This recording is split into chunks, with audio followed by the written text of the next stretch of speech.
Welcome to the Michigan Golfer Show. Join us each week as we explore the people, the places, and the events that shape our great game.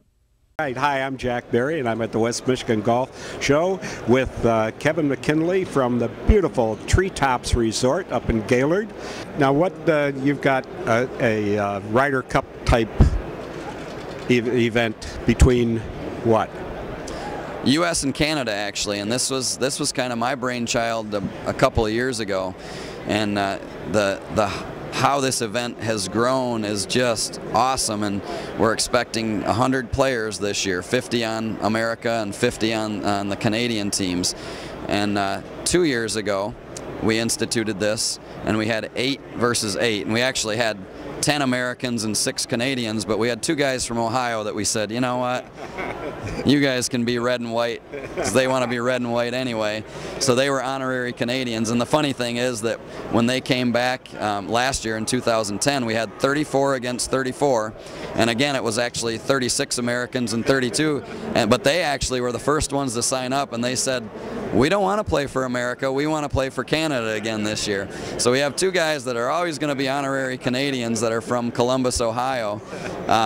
This year, we're fully expecting, we went from 16 to 50 or to 68, and fully expecting to go to 100, and I'm going to cap it at 100. So anybody that is viewing this that wants to get into the Treetops Cup, and you think about it this way, it's not like we have 100 spots open, we have about 30 spots open, because every single one of those guys that played last year, I'm certain is going to come back and play this year, and they're out there soliciting all of their buddies, because Canada's lost 2 years in a row, been very close matches, but the Canadians are really trying to put a team together, and they want to come back and they want to put it to the Americans. So what are the qualifications to get into it? There really isn't any. I want to see handicaps, because when you go head-to-head in matches, we set up the matches based on handicaps so that there's not huge discrepancies out there where there's a 1 playing against a 20. We try to pair the players up as evenly as possible, but we still do use handicaps in the scoring, and it's a match play event. So day 1 on Saturday, and this is July 9th through the 11th or 8th through the 10th. I can't remember exactly how the days fall, but it's a Friday through Sunday. Saturday they play 36 holes. They play a 4-ball match and they play a 4-sums match. And then on Sunday it's all singles matches. And so we need handicaps for it.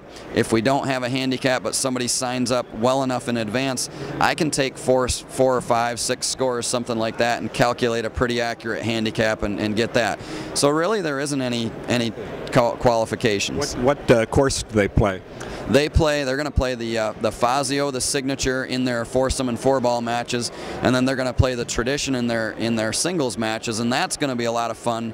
We actually did a shotgun on the Jones last year for the singles matches, and so matches were kind of ending all over the golf course. And this year with the tradition, where we can play a 1 and 10 start, we can start people on 1, we can start people on 10.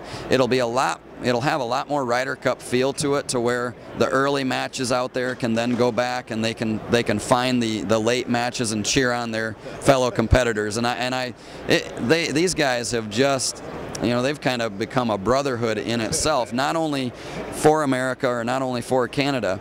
And actually the Canadians are just so gung-ho about this. They actually want, on Friday night, we have done in the past a pairings party, where we get together and we do a pretty nice little display of appetizers and everything like that. Well, Canada came up with the idea this year that in 2011, because they lost in 2010, they are sponsoring our Friday night reception, and they came to me on this. So they're actually going to ante up a little bit more in their entry fee to be able to sponsor the Friday night reception.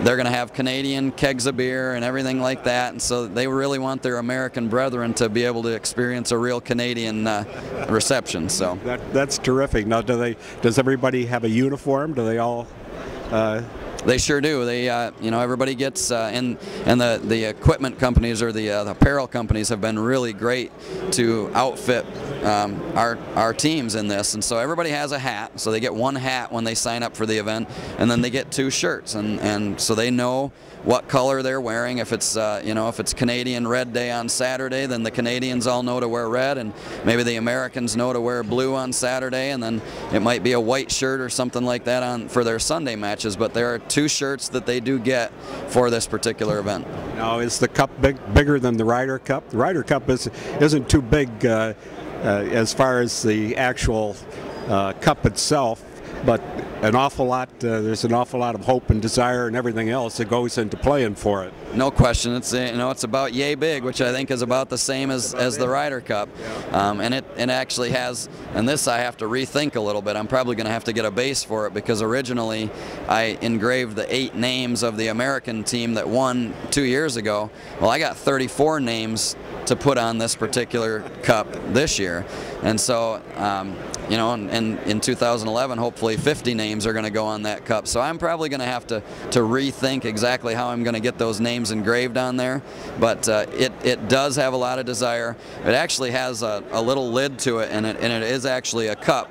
So there's been kind of a tradition that has been started where the winning team gets to take a drink, and they pass it along, and everybody takes a drink out of the cup. So well, if you get all those names on there, you're going to have a trophy that's going to be as big as the Stanley Cup. I know.